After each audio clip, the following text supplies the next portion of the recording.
प्रकाश चौटाला जिंदाबाद, चौधरी ओम प्रकाश चौटाला जिंदाबाद, भाई अभय चौटाला जिंदाबाद, भाई अभय चौटाला जिंदाबाद, चौधरी देवीलाल चौधरी जिंदाबाद, चौधरी ओम प्रकाश चौटाला जिंदाबाद, भाई अभय चौटाला जिंदाबाद।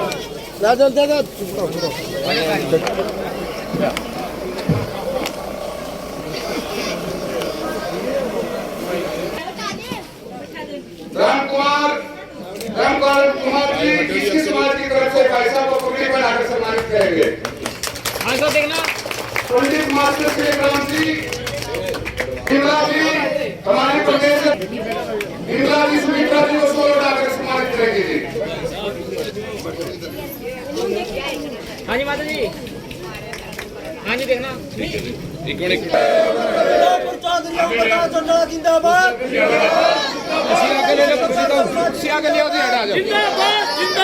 याडा बैठ जाओ, सारे सारे बैठ जाओ। जिंदाबाद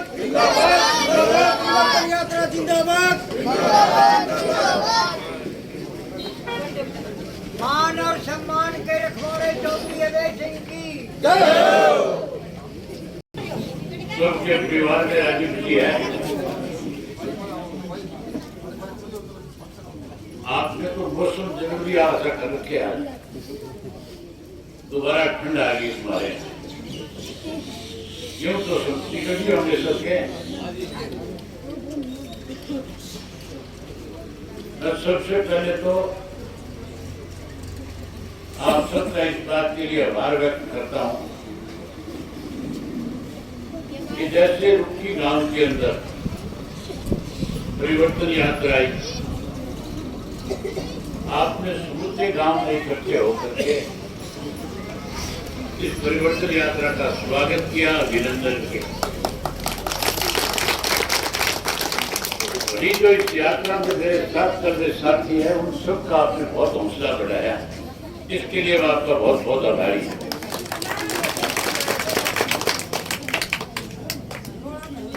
आज लगभग 9 साल हो गए केंद्र में प्रदेश के अंदर भाजपा की सरकार बनी हुई। आज से 4 साल पहले जब लोकसभा का चुनाव हो रहा था तो हमारे देश के प्रधानमंत्री ने एक बड़ा वायदा किया था। देश के प्रधानमंत्री ने कहा था कि अगर मेरी दोबारा सरकार बन गई तो 2022 में किसान की फसल के दाम दोगुना कर देंगे। ये बात मोदी जी ने कही थी कि नहीं कही? ये बात मोदी ने कही थी।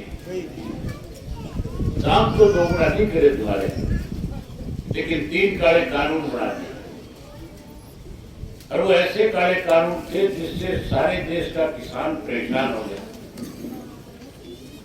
जब वो काले कानून देश के प्रधानमंत्री ने वापिस लेने से मना कर दिया,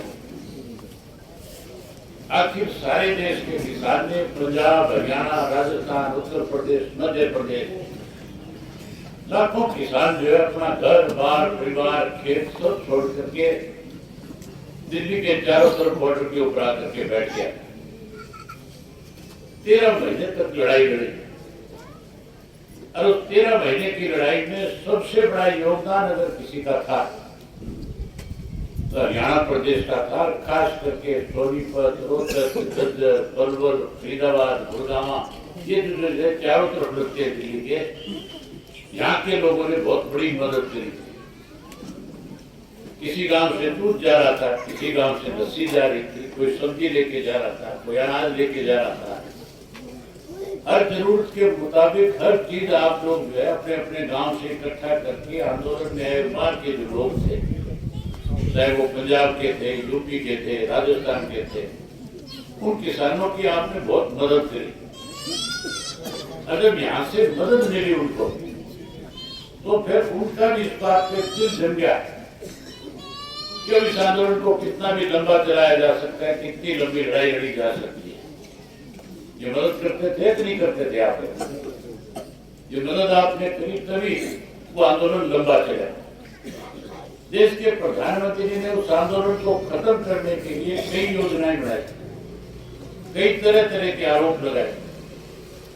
यहां तक भी कहता था कि ये तो खालिस्तानियों का आंदोलन है, कभी कहता था अलगाववादियों का है, कभी कहता था ये तो विदेशों का स्पॉन्सर्ड है, इसमें तो बाहरी ताकतों का हाथ है। और आखिर में ये कह करके भी आंदोलन को खत्म करने का एक प्रयास करा था कि तिरंगे का अपमान कर दिया। 26 जनवरी को ये बात कही ठीक नहीं गई, हमें आपस में लड़ाना चाहता था, लेकिन जितनी दफा उसने ये प्रयास किया प्रधानमंत्री ने, आंदोलन उतना ही मजबूत हो गया। आखिर 13 महीने के बाद देश के प्रधानमंत्री को मजबूर होकर के देश के किसान से माफी भी मांगनी पड़ी, और जो 3 काले कानून बनाए वो भी वापस लेने पड़े। ये भी कहना पड़ा कि एमएसपी का कानून बना दूंगा। एमएसपी का कानून अब तक नहीं बना। अगर एमएसपी का कानून बन जाता तो हमें हमारी फसल के दाम अच्छे मिलते। आज हर चीज महंगी कर दी, पेट्रोल डीजल बढ़ा दिया, खाद और बीज के दाम बढ़ा दिए, कीड़ेमार दवाइयां महंगी कर दी, गैस महंगी कर दी। हम बाजार से कोई सामान खरीद के लेके आते हैं, उसकी कीमत ज्यादा है, हमारी फसल के दाम कम है। हमारे अगर कोई प्राकृतिक नुकसान भी हो जाए तो ये सरकार हमें मुआवजा देने की बजाय किसी न किसी बहाने से उसको लटकाना चाहती है। अब की बार किसान की फसल बारिश से ओलावृष्टि से खराब हुई, नई बिजाई की लोग तैयारी कर रहे हैं, अब तक गिरदावरियां नहीं हुई, किसी एक भी किसान को एक नया पैसा मुआवजे के रूप में नहीं दिया। कोई मुआवजा आया था तुम्हारे यहाँ? कोई मुआवजा नहीं मिला। 2020 से लेकर के अब तक एक नया पैसा मुआवजे के रूप में सरकार की तरफ से खराब हुई फसल का नहीं मिला।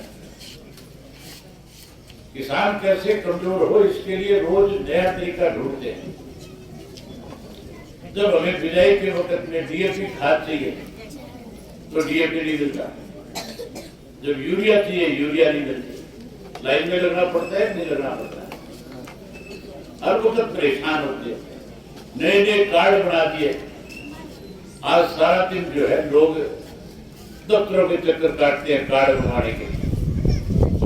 आज जो बुढ़ापा पेंशन चौधरी देवीलाल ने आपको 100 रुपये शुरू करके दी थी, उस बुढ़ापा पेंशन को बढ़ाना चाहिए। इन्होंने बढ़ाने की बजाय परिवार पहचान पत्र बना करके पेंशन बुजुर्गों की काटनी शुरू कर दी। ये कह दिया कि जिसकी इनकम 1,80,000 से ज्यादा होगी उसको पेंशन नहीं देगी। एक नया फरमान कर दिया कि जिसके घर में 2 पहिया वाहन होगा, जिसके घर में मोटरसाइकिल स्कूटर होगा, उसको भी पेंशन नहीं देगी। इसका मतलब तो ये है कि आने वाले समय में किसी को भी पेंशन नहीं मिलेगी। मोटरसाइकिल स्कूटर तो सबके घर में खड़े हैं, नहीं खड़े, तो फिर पेंशन कैसे मिलेगी? इन्होंने पेंशन काट दी और पेंशन के साथ साथ गरीब आदमी का पीला कार्ड काट दिया। 2 लाख से ज्यादा पीले कार्ड इस प्रदेश में काट दिया। हमारे मुख्यमंत्री से 2-3 दिन से एक डिबेट आ रही है, जिस पर टेलीफोन पर देखी भी होगी आपने। एक पत्रकार मुख्यमंत्री से पूछ रही है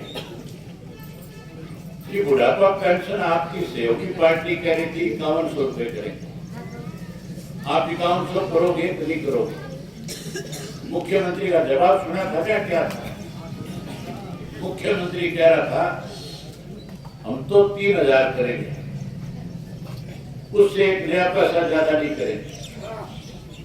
जिनको आप हमारा सहयोगी कहते हो वो हमारे सहयोगी नहीं है, वो तो हमारे गठबंधन में है। ये फैसला बीजेपी की सरकार है, हम लेंगे ना कि वो लेंगे। और उनका हमारे ऊपर कोई दबाव नहीं है। जो लोग ये कहते थे कि हम इस बीजेपी को यमुना पार करेंगे, नारा था 75 पार का। बीजेपी तो 75 पार कहती थी ना, अरे जेजेपी वाले क्या कहते थे? यमुना पार कर देंगे, कहते थे कि नहीं कहते थे? अब ये यमुना पार वाले कहाँ बैठे हैं? बीजेपी की गोद में बैठे। अगर ये समर्थन नहीं देते तो बीजेपी की सरकार नहीं बनती या बन जाती। बीजेपी की सरकार बनाने में अगर सबसे बड़ा हाथ किसी का है तो जेजेपी का है। और जो इनको कहती थी जमुना पार करेंगे, आज केवल अपने स्वार्थ की पूर्ति के लिए इन्होंने बीजेपी को समर्थन दिया और दोनों हाथों से आज प्रदेश को लूटने लगे। लूटे नहीं लूटे। आज तो छोटे से बालक से पूछ लो, जो सबसे बड़ा लुटेरा है किसका नाम ले रहा है?